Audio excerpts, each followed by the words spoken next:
sou fisioterapeuta de Recife, trabalho com Thaíse. Ela já contou um pouco a história do programa e eu vou falar de uma parte dele que é responsável pela ventilação dos pacientes com doença neuromuscular. E a gente vai falar, dentro dessa fatia de pacientes, daqueles que são telemonitorizados. Bom, o nosso programa ele teve como base a Portaria 1370, de 2008, que institui o direito, né, aos pacientes com doença neuromuscular a terem equipamentos de ventilação não invasiva para uso domiciliar.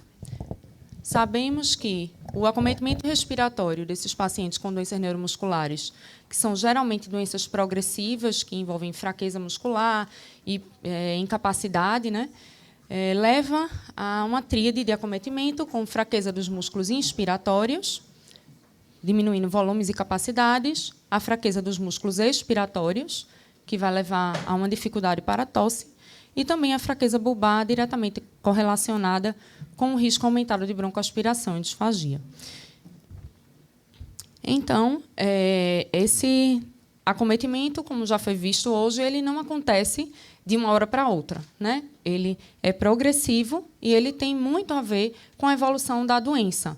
Salvo nos bebês com AME tipo 1, como o Dr. Miguel falou, levando como base, por exemplo, um paciente com distrofia muscular de Duchenne, ele vai passar por fases de evolução, né, enquanto ele tem marcha, por exemplo, e os primeiros sintomas, até uma fase de incapacidade cadeirante, em que ele vai perdendo força ao longo da vida.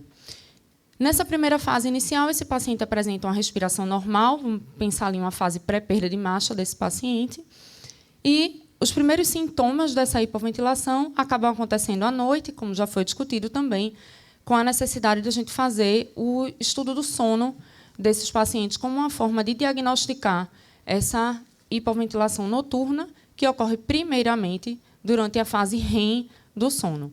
À medida que a doença progride, esses sintomas respiratórios vão acontecer também na fase não REM, chegando, né, a ter a insuficiência ventilatória diurna, e, com isso, aumenta também a chance das infecções respiratórias e insuficiência respiratória, que é a principal causa de morte desses pacientes. Sabemos que esses distúrbios, durante o sono REM, eles vão acontecer quando o paciente tem cerca de 50% da capacidade vital e a insuficiência ventilatória diurna com cerca de 25%, 20% da capacidade vital. Nossa atuação ela deve iniciar o mais precoce possível. Então, quando o paciente tem uma capacidade vital de 80% a 70%, já começamos a utilização de recursos de auxílio inspiratório através do recrutamento de volume pulmonar, com a utilização de recursos para empilhamento, como também já foi dito aqui. Então, isso acontece de forma progressiva e vem daí a indicação da ventilação não invasiva. No nosso programa, adotamos como ponto de corte para a indicação dessa ventilação não invasiva noturna dados internacionais que mostram justamente a hipoventilação noturna. Então, a diminuição da capacidade vital menor do que 50% do predito. Para as crianças, utilizamos a referência de Polgar para fazer esse cálculo, ver o predito e ver quanto essa capacidade vital caiu. Também exames de sono, que podem ser através da polissonografia, como o Dr. Marcelo falou, mas até recursos mais simples, como a oximetria noturna ou uma poligrafia, né, quando a gente não tem o recurso da polissonografia, porque ela vai nos fornecer os dados que já são suficientes para a indicação dessa ventilação não invasiva, como a queda da saturação abaixo de 88 por 5 minutos consecutivos, ou uma média da saturação noturna de abaixo de 95%. Também pode ser feito tanto a avaliação, né, do PET-CO2 ou da gasometria, que considera-se aí até no máximo 1 hora após o paciente acordar, então é fora da realidade. Então, geralmente, o que a gente utiliza é ou a oximetria noturna, com o oxímetro de registro, ou a poligrafia, que a gente tem acesso no nosso serviço. E os benefícios já são comprovados. A gente vai ter a correção e o alívio desses sintomas de hipoventilação noturna, A prevenção das deformidades de caixa torácica, principalmente para as crianças pequenas, o nosso público também é infantil. Mantendo bons volumes, a gente também vai otimizar o pico de fluxo de tosse, diminuir as intercorrências, infecções respiratórias, reduz a admissão hospitalar, diminui o gasto energético e aumenta a expectativa de vida. Mas, para que tudo isso aconteça, é necessário que haja adesão e adequação do uso dessa ventilação não invasiva. Não basta o paciente ter o recurso. Ele tem que ser utilizado e bem utilizado. Então, diante dessa necessidade, a gente vem em busca de ferramentas para que a gente pudesse garantir esse uso otimizado dos equipamentos. Então, esse é o fluxograma de funcionamento da parte de doenças neuromusculares do serviço, onde o paciente externo não é paciente hospitalizado, é paciente ambulatorial. Temos os contatos com os principais serviços de neurologia e com os centros de reabilitação de referência que encaminham esse paciente, e a gente já fez vários treinamentos em Recife, solicitando que esse encaminhamento seja o mais precoce possível. Então, que esse paciente venha para a gente ainda dentro daquela faixa dos 80% de capacidade vital, se possível, ainda deambulador, para que a gente possa ali já iniciar, né, o atendimento. Mas, infelizmente, recebemos, às vezes, pacientes já cadeirantes em fases, né, mais avançadas de doença, por exemplo, com 14% de capacidade vital, né, aí já numa fase mais difícil, mas também é a nossa realidade. Então, esse paciente ele pode vir diretamente para a fisioterapia respiratória ou encaminhado externamente para o pneumologista. Nosso contato é direto, então esse fluxo da pneumologia para a fisioterapia respiratória ele é rápido e bem eficaz, a comunicação é muito boa. Então, a gente faz a avaliação respiratória desse paciente, o pneumologista já também solicita o exame do sono, tendo aqueles índices que a gente falou anteriormente, já é feita a prescrição da VNI, e, na fisioterapia, fazemos a adaptação da VNI, com a escolha do equipamento e da interface que mais se adequam à necessidade do paciente. E, com relação à interface, também, além da gente observar a necessidade, também há as questões individuais, né, do gosto, enfim, da face. A gente tem uma disposição rol de máscaras nasais, oronasais, com mínimo contato, peça bucal também. Então, a gente tem essa disponibilidade no serviço. E também o recurso da telemonitorização. Tudo isso fruto dessa alteração do termo de referência da renovação de contrato, que a gente colocou como necessidade o aparelho ter essa possibilidade de telemonitorização. Isso foi feito em 2019, sorte nossa, exatamente um pouco antes do Covid. Então, durante uma fase do Covid, eu cheguei a trabalhar por um tempo na distribuidora dos equipamentos, porque o hospital estava fechado, ambulatório, eu ia para lá, programava os equipamentos, e esses equipamentos seguiam pelo transporte da própria empresa para a casa dos pacientes, e eu fazia ligação para os pacientes. A gente fez alguns vídeos demonstrando como ligar os equipamentos, como pôr as máscaras, e, a partir dali, era telemonitorizado. E a gente fazia a substituição do equipamento da empresa antiga, que não tinha telemonitorização. Então, foi implantado bem durante o início da fase do Covid. Essa telemonitorização ela é feita, eu vou mostrar o software, nos primeiros 7 dias, com 15 dias, 30 dias, 90 dias e 180 dias. Caso a gente precise fazer alguma alteração, por exemplo, ajustei a pressão que o paciente utiliza, fiz um ajuste na frequência respiratória, enfim, a gente vai fazer essa monitorização na próxima semana para ver se aquele ajuste trouxe o resultado esperado. Além dessas consultas de telemonitorização, a gente tem a reavaliação respiratória, que é feita a cada 6 meses dos pacientes, onde a gente avalia ventilometria, sentado, deitado, pico de fluxo de tosse, avalia a capacidade insuflatória máxima, então a avaliação respiratória completa do paciente também. Além de que a gente possui o modem que avalia a saturação periférica de oxigênio, que é acoplado ao equipamento. Então, em alguns casos, quando a gente quer avaliar se realmente aqueles parâmetros estão suficientes para o paciente, a gente solicita que ele leve esse modem de oximetria para casa, e a gente faz a análise também se a oximetria, né, atendeu a expectativa de média noturna acima de 95%, mostrando que os parâmetros estão suficientes para o paciente. Então, essa é a plataforma que a gente utiliza, o software chamado Ervil. Vocês já conhecem? Alguém já utiliza? Já, algumas pessoas, ótimo. Então, nesse software, a gente vai observar, né, a taxa de adesão, ele considera como 4 horas de uso. Então, aí tem uma amostra de pacientes que estão utilizando bem e vai nos ajudar a avaliar, tratar, porque a gente pode alterar os parâmetros, inclusive do nosso próprio celular. Se você é cadastrado, né, você pode fazer essa... O paciente, às vezes, me liga dizendo que eu não estou no hospital ainda, mas ele liga dizendo que não dormiu bem, aconteceu alguma coisa, e eu observo lá, então, realmente, precisa ajustar a pressão. Mas hoje eu não vou no hospital, do meu celular mesmo eu já ajusto, e depois eu faço uma nova checagem para ver se melhorou o sintoma que ele estava apresentando, e também observo a leitura se houve uma melhora dos dados. Então, é super prático. E isso ajuda a gente também no diagnóstico. Então, mostrando para vocês um modelo, ficou tão pequenininho, um modelo que mostra, né, um paciente com boa adesão, todos os dias verdinhos, e um paciente com adesão ruim, que tem o uso fragmentado do equipamento, e em alguns dias o vermelho significa que ele não chegou às 4 horas de uso. Isso é a leitura só relacionada à adesão. A gente tem também o relatório, onde eu tenho uma leitura detalhada dos dados que a gente chama lá no programa de adequação, onde eu vou observar alguns parâmetros que são importantes de ventilação para o paciente com doença neuromuscular. Então, o tempo de uso, a fuga, como o Thaís já falou, a gente considera como um ponto de corte aí. Ela tem que estar abaixo de 24, essa fuga não intencional, né, que a fuga que não é esperada, não é desejada. É importante ver isso para cada tipo de equipamento, porque isso varia de marca para marca, dependendo do equipamento, quanto ele compensa, quanto ele considera como fuga extra.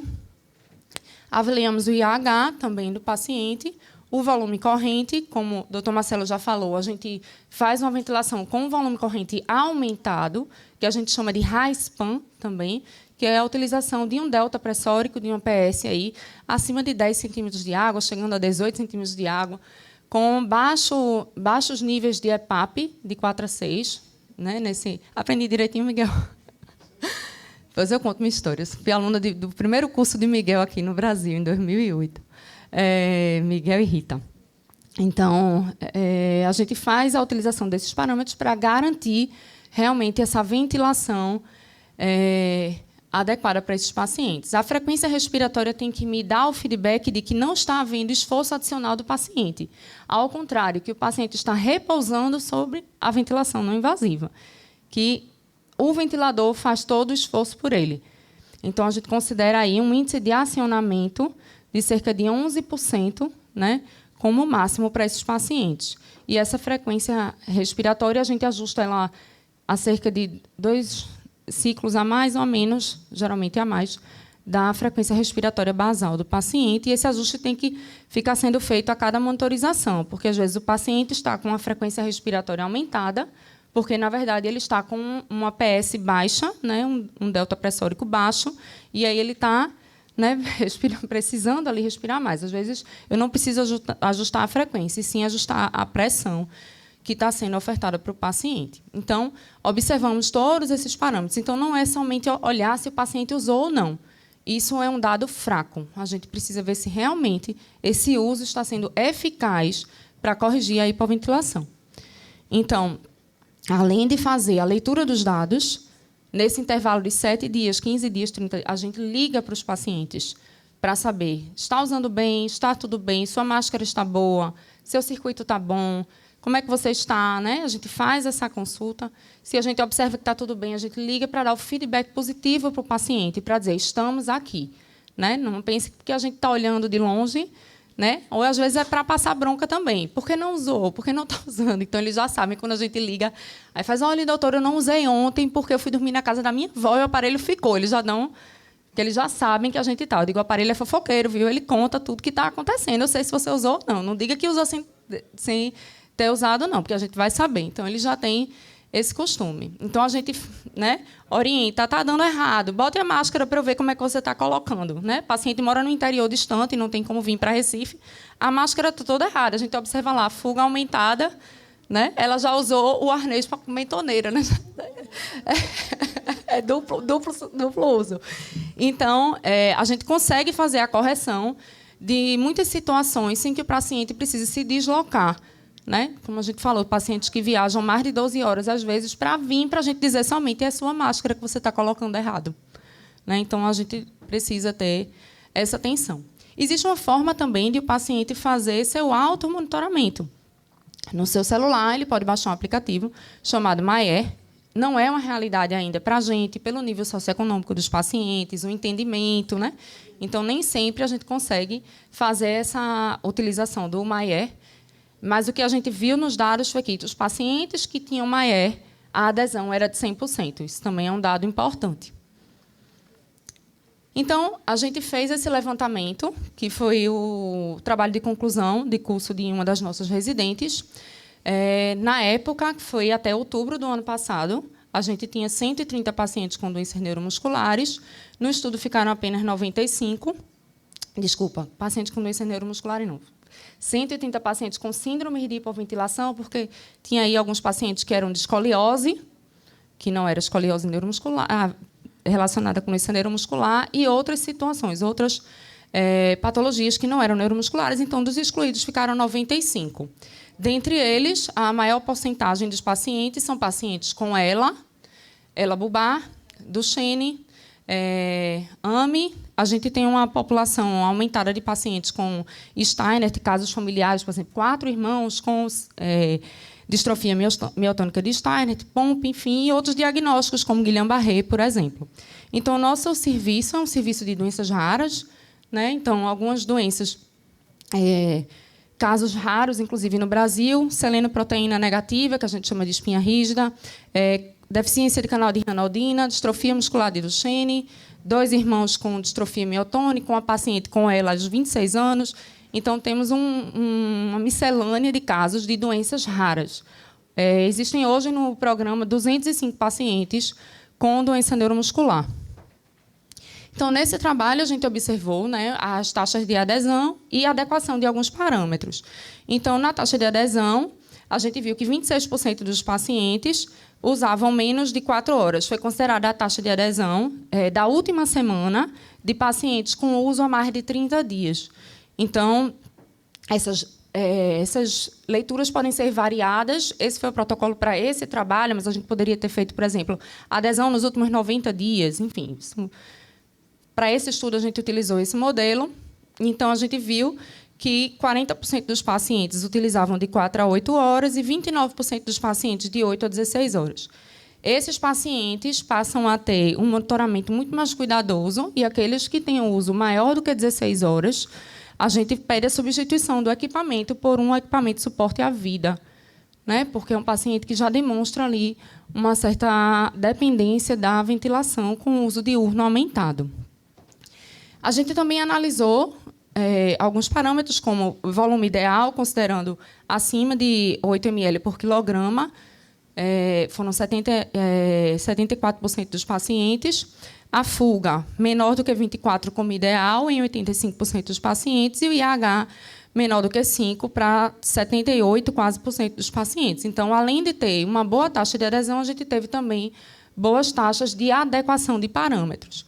Os pacientes que não aderiram trouxeram como queixas o ressecamento de vias aéreas, lesão de face, principalmente aqueles com tempo aumentado, que a gente sabe que isso é uma realidade, e questões familiares, como dificuldade para o companheiro colocar a máscara, ou a mãe, o tio, enfim, o cuidador, fazer, né, porque o paciente muitas vezes não consegue, né, pela deficiência motora, colocar a própria máscara. Então, necessita que alguém coloque. Então, a gente tem alguns casos que o paciente não utilizava porque os cuidadores não colocavam, infelizmente.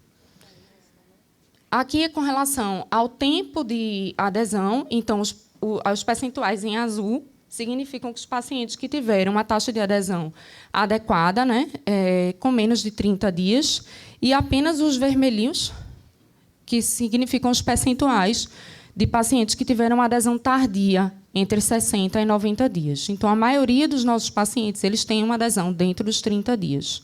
Isso é um dado importante também. Então, só mostrando a vocês, para a gente finalizar, a importância de se observar outros dados, além de apenas horas de utilização.